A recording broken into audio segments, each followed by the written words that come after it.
បាទជំរាបសួរពុកម៉ែបងប្អូនប្រុសស្រីទាំងអស់អ្នកទស្សនាបាទខ្ញុំបានមកដល់ទឹកដីខេត្តពោធិ៍សាត់នេះឃើញមានស្ដូកមួយដែលកសាងឡើងក្នុងសម័យកាលបុរាណយើងអត់ដឹងថាឆ្នាំណាទេហើយមែនតើទៅគឺមានរចនាបថស្អាតខុសពីស្ដូកឬក៏ចេតិយយើងបច្ចុប្បន្ននេះដោយបើតាមមើលទៅក៏អាយុកាលនេះគឺមិនតិចទេបងប្អូនអញ្ចឹងបងប្អូនទៅទស្សនាទាំងអស់គ្នាបាទនេះគឺជារូបភាពស្ដូបទាំងស្រុងដែលខ្ញុំថតហើយយើងមើលទៅគឺមានរចនាបថហាក់បីដូចជា8ជ្រុងដែលស្រស់ស្អាតមែនទែនហើយកសាងមើលទៅគឺថារចនាមានលាយខ្សាច់ឬក៏កំបោរដែលមិនមែនជាការប្រើប្រាស់ដោយស៊ីម៉ង់ទេបាទអញ្ចឹងក្នុងនេះខ្ញុំចូលទៅមើលតិចសិនបងប្អូនណាខ្ញុំចូលទៅក្នុងពេញលោមានការកត់ត្រាជាឆ្នាំនៃការកសាងអញ្ចឹងគឺទីទៀតខ្ញុំនឹងប្រាប់ថាចេតិយនេះស្ថិតនៅក្នុងស្រុកណាខេត្តណាអញ្ចឹងណាបងប្អូនអញ្ចឹងនេះបងប្អូនគឺរចនាបថបែបហ្នឹងគឺស្អាតហើយមែនតើទៅចេតិយនេះត្រូវបានគេធ្វើរបៀបសាទុកដែរប៉ុន្តែអត់មានដាក់អីទេបងប្អូនខាងក្នុងនេះមានអតិធាតុកោតមានអីខ្លះអញ្ចឹងណាបងប្អូនបាទមានកោតមានអីអញ្ចឹងទៅហើយ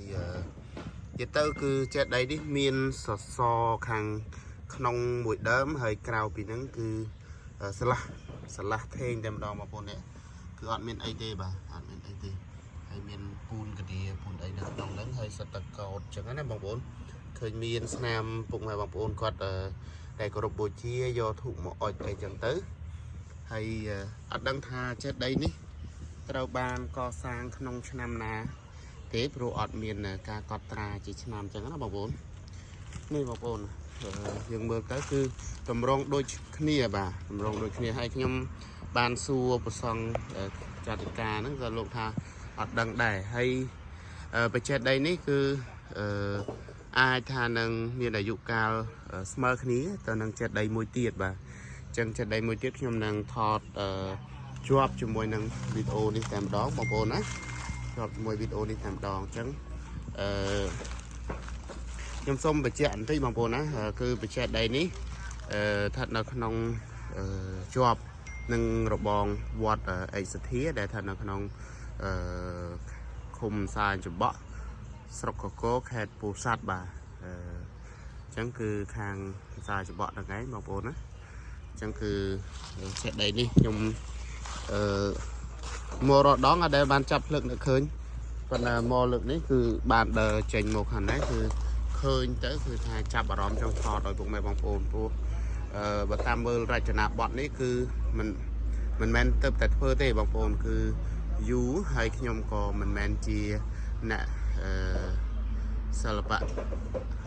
អីខាងផ្នែកខាងវិចិត្រករអីនឹងដែរបងប្អូនណាអញ្ចឹងអត់ដឹងថារចនាបថប្រភេទចេតិយបែបនេះហ្នឹងគឺកសាងនៅក្នុងសម័យណាប៉ុន្តែបើយើងយកទៅប្រៀបធៀបជាមួយនឹងចេតិយផ្សេងគឺអាចនឹងឃើញថាយើងមានសម័យកាលដូចជាចេតិយនៅលើភ្នំនេះក៏ស្តៀងគ្នាអញ្ចឹងដែរណាបងប្អូនស្តៀងគ្នាអញ្ចឹងដែរអញ្ចឹងគឺលើភ្នំអប្សរៈបងប្អូនអញ្ចឹងយើងមើលទៅអាចថាស្តៀងគ្នាឬក៏ភាគច្រើនចេតិយរបៀបអត់មានក្បាច់អីច្រើននេះគឺភាគច្រើនកសាងក្នុងរចកាលឬក៏អត់ទៅនៅក្នុងសម័យកាលនៃអាណានិគមបារាំងដែលកសាងបើយើងគិតជាឆ្នាំអំឡុងពេលមកដល់ពេលនេះគឺមិនក្រោម60ឆ្នាំទៅ70ឆ្នាំទេបាទអញ្ចឹងអរគុណបងប្អូនហើយភ្ជាប់ជាមួយនឹងវីដេអូនេះខ្ញុំនឹងថតបច្ចេកដីមួយទៀតដែលមានអាយុកាលហាក់ប្រហែលគ្នានឹងដែរណាបងប្អូនអញ្ចឹងអរគុណរងចាំជួបជាមួយនឹងបច្ចេកដីមួយទៀតបាទអរគុណច្រើនបាទសួស្តីពុកម៉ែបងប្អូនទាំងអស់គ្នានេះគឺដែលចេតិយខ្ញុំប្រាប់បាញ់មិញថាចេតិយទី2ក្នុងចេតិយបុរាណហើយនេះគឺដោយសារការមុនមិនមែនទីតាំងកន្លែងនេះទេប៉ុន្តែ លើកដូរទីតាំងណាបងប្អូនដូរទីតាំងអញ្ចឹងជាដីនេះគឺថ្មបដ ாய் បងប្អូនលាបថ្នាំចេះទៅមើលទៅយើងអត់នេះទេគឺឃើញមួយយ៉ាងហើយនេះអត់មានក្បាច់អីច្រើនទេបងប្អូនគឺចិត្តក្បាច់ចិត្តយកតែម្ដងណាបាទចិត្តយកតែម្ដងបាច់លាតណាអញ្ចឹងគឺបែបហ្នឹងបាទនេះគឺជាដីបុរាណដែលអាយុកាលយូរដែរហើយកាលពីមុនគឺមានស្លាកស្នាមក្របកំភ្លើងនៅក្នុងហ្នឹងណាបងប្អូននេះតែជាកន្លែងដែលគេបៀកហ្នឹងបាទកន្លែងគេបៀកហ្នឹងគឺក្របកំភ្លើងនៅក្នុងហ្នឹងណាកាលមុនតែខ្ញុំមកឃើញផ្ទាល់សភាពដើមឥឡូវបានផ្លាស់ប្ដូរលោកបានផ្លាស់ប្ដូរទីតាំងអញ្ចឹងណាបងប្អូននេះគឺចេតដីនេះគឺស្អាតមែនតើហើយចេតដីនេះមាននៅក្នុងវត្តនេះគឺតិចតិចុំណាបងប្អូនតិចតិចុំហ្នឹងហើយបងប្អូនខ្ញុំមានវីដេអូតែប៉ុណ្្នឹងទេសម្រាប់ចែកជូនបងប្អូនទាំងអស់គ្នាបានទស្សនាហើយខ្ញុំក៏អត់ដឹងប្រវត្តិបែបណាដែរvềចេតដីហ្នឹងហើយខ្ញុំសួរប្រសង់ដែលគង់ចាំទីនេះក៏លោកប្រាប់ថាតាំងពីកើតមកក៏អត់ដឹងប្រវត្តិយ៉ាងណាដែរក៏ឃើញមានតាំងពីនឹង